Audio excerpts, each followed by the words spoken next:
forbidden from any trees. But on this earth, you are forbidden from eating the fruit of certain trees. So you are imprisoned because you are restricted. And not only one tree, in fact, according to the do nots of the Holy Quran, there are hundreds of things which are forbidden. And for every order, do's, there is a counter do not. So in fact, all the 700 roughly there are 700 do's and do nots in the Holy Quran. Every one of them becomes a do not. Some directly and some as a shadow do not of a do. So in that cases, for a moment to live a life of such restrictions is not an easy job. Restrictions are put upon you as to, again apart from them, to get up at a certain time, in do's as well, to behave in certain manner, to eat in certain manner, to see to it that you don't eat that and eat that, and also do not misappropriate and behave like this to your parents and elders and like this to your juniors, your children and so on, and be watchful of what you send for the future generation or for the life to come and so on. There are 101 things in the Holy Quran and in traditions which restrict the life of a believer. So in that sense he is living in a prison, and that living in a prison is of his own volition. He could break the prison walls if he so chose, but he does not. While a non-believer, a non-conformist, does as he pleases. He can kill everybody, he can take his revenge as he pleases, he can usurp other people's money or rights and enjoy himself as he thinks. So it is like a heaven to him, because in heaven it is said, whatever you desire, you can do that there. You have total freedom. So in this sense, these comparisons should not be extended to the entirety. Only they are comparison in certain short spheres.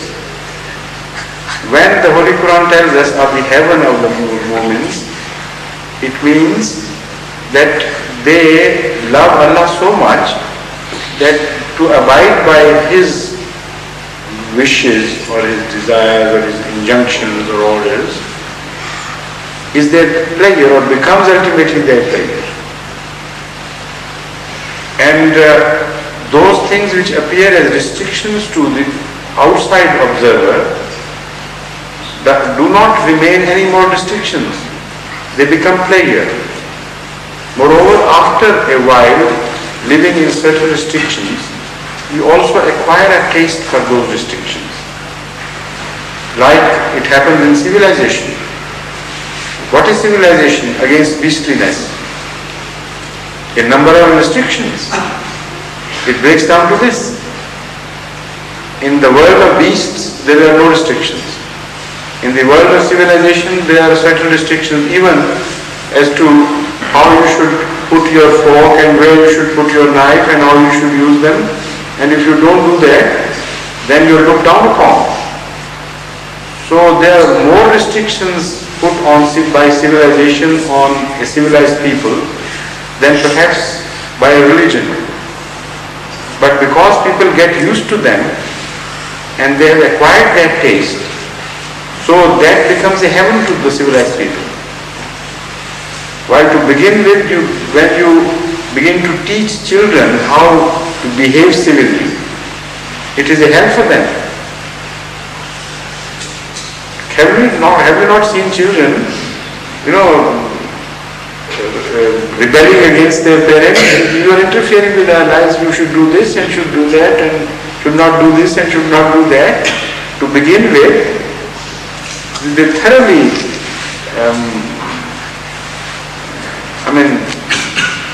disapprove of what's being done to them. But once they grow up and they are used to these things, then they take pride. And they look down upon those who enjoy a sort of freedom as compared to them. So it is all a world of comparisons and relativity. The hell becomes a heaven for the people, and the heaven becomes a hell ultimately for those who think they are in hell.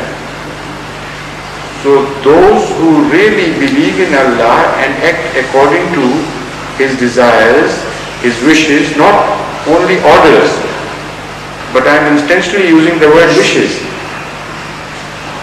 They want to do it, ultimately, once they are trained.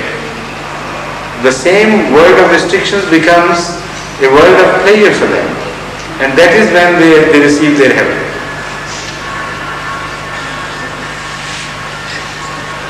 Yes?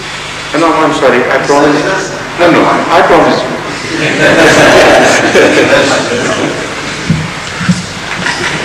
I have more than one question really, but I will allow him. I have more than one question really. I'll come back for the others later on. This question is from Surah Baqarah. Allah Ta'ala says, Ya Bani Israel azkuru ni'mati allati an'amta alaykum wa awfu bi'ahdi ufi bi'ahdikum. Read it again, please. Ya Bani Israel azkuru ni'mati allati an'amta alaykum wa awfu bi'ahdi ufi bi'ahdikum fa iyaya farhabun. Allah Ta'ala has promised Bani Israel and He is reminding them of their promise. Could you kindly give us detailed promise on both sides, please?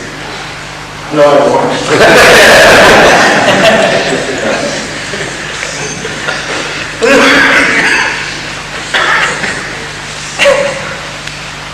The whole of Sharia is a promise, a covenant.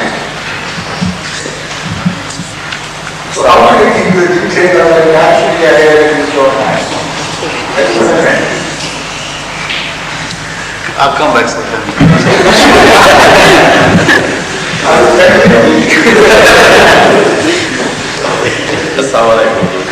I would like to ask that in the beginning of Surah Al-Zuha wal-Layli idha saja ma wadda'aka rabbuka wa ma qala, and the later part it says فَأَمَّا الْيَتِيمَ فَلَا تَقْهَرْ وَأَمَّا السَّائِلَ فَلَا تَنْهَرْ وَأَمَّا بِنِعْمَةِ رَبِّكَ فَحَدِّثْ. Would you kindly enlighten us about this subject? Is totally different.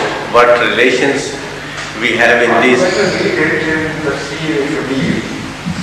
That part has been dealt with. And the fact is, it's a long exposition. The central point for you to be understood is this, for you to understand is this, that this is, in this case, lafo nashar murattab is involved, has been employed. Lafo nashar murattab means that those words which are mentioned in a certain order, they apply to the following group of words in the same order. So the whole of this surah is a beautiful example, illustration of employment of this technique, lafo nashar murattab. If three words are used in a certain order about a certain situation, the following three would tally with them in the same order. That is all that I can say at present. So you apply your mind to it and try to find out the meaning and the connection, then you will enjoy it much more. But if you still can't solve the riddle or decipher the meaning, then you better refer to Tafsir Kabir. In Asian country, beggars are so much, and in this country there is none. But it has nothing to do with that. Amma Sa'ila Fala Tanhar is, now I understand your problem, is misunderstood by you.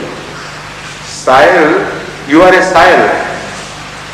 You are not a beggar, are you? Sa'ala means question, put a question. So the word beggar is not used.